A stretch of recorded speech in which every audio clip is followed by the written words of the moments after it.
Les vacances au bord de la mer, ça fait du bien, hein.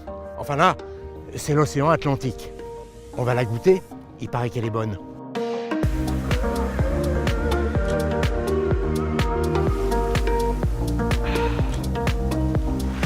Oh, elle est vraiment salée, hein. Je m'y ferai jamais. Qu'est-ce qu'il y a là-dedans? On va chez moi. L'eau de mer contient en moyenne 35 grammes de sel par litre. En moyenne, hein, parce qu'il y a de fortes variations. 35 grammes dans l'Atlantique Nord, 38 dans la mer Méditerranée, jusqu'à 260 grammes de sel par litre dans la mer Morte, moins de 10 dans la mer Baltique. C'est essentiellement du chlorure de sodium, NaCl, pour ceux qui ont des atomes crochus avec la chimie. Un ion sodium, autrement dit un atome de sodium qui a perdu un électron, combiné avec un ion chlorure, autrement dit un atome de chlore qui a gagné un électron. Du sel de table, celui qu'on met sur les frites, pour ceux qui préfèrent la cuisine. Attention! Dans l'eau, chlorure et sodium naviguent séparément. Oula, il faudra mettre un peu d'huile. Ils ne se combinent pour former des cristaux de sel que lorsque l'eau s'évapore. À ce moment-là, ils mettent en commun un électron. L'électron que l'ion chlorure possède en trop et qui manque cruellement à l'ion sodium. Une belle leçon de solidarité. D'où vient ce sel?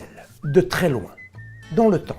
Ces composants se sont formés il y a 4 milliards d'années, quand la Terre était toute jeune. Pour mémoire, elle s'est formée il y a 4,6 milliards d'années. À l'époque, évidemment, elle n'avait pas du tout la même physionomie. Il y a 4 milliards d'années, la Terre est recouverte de volcans en activité qui libèrent de la vapeur d'eau et des gaz qui contiennent du soufre et du chlore.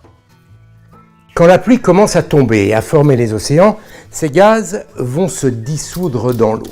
Si à l'époque on avait goûté l'eau des océans, elle aurait déjà eu un petit goût salé, car dans le tandem chlorure de sodium, c'est le chlorure qui donne le goût salé. Le sodium, lui, rend les papilles plus sensibles. Il arrive dans la foulée. C'est un des éléments des roches qui recouvrent notre planète, comme le potassium, le magnésium ou le calcium. Ces éléments ont été arrachés par le ruissellement de l'eau de pluie et transportés jusqu'aux océans. Le phénomène se poursuit aujourd'hui. Des cours d'eau comme celui-ci déversent ces éléments dans les mers et dans les océans. Chaque année, plus de 2 milliards de tonnes.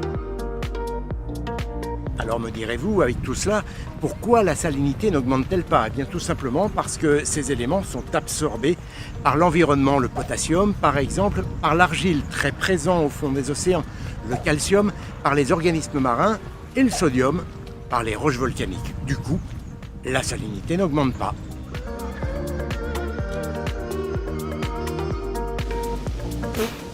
Je confirme, ça n'a pas bougé depuis le début de la vidéo. Elle est toujours aussi salée. Impossible de la boire et surtout, impossible de se réhydrater avec cette eau. C'est une histoire d'équilibre. L'organisme est constitué de cellules, des centaines de milliards. Chaque cellule contient entre autres de l'eau, H2O, et des sels minéraux. Quand on mange un aliment salé, le sel se disperse dans les tissus. Il se retrouve dissous dans l'eau où baignent les cellules. À ce moment-là, il y a davantage de sel à l'extérieur qu'à l'intérieur de la cellule. Pour rééquilibrer la concentration en sel, l'eau contenue dans les cellules migre vers l'extérieur pour dissoudre davantage le sel. Privée d'eau, la cellule est encore plus déshydratée et nous avons encore plus soif.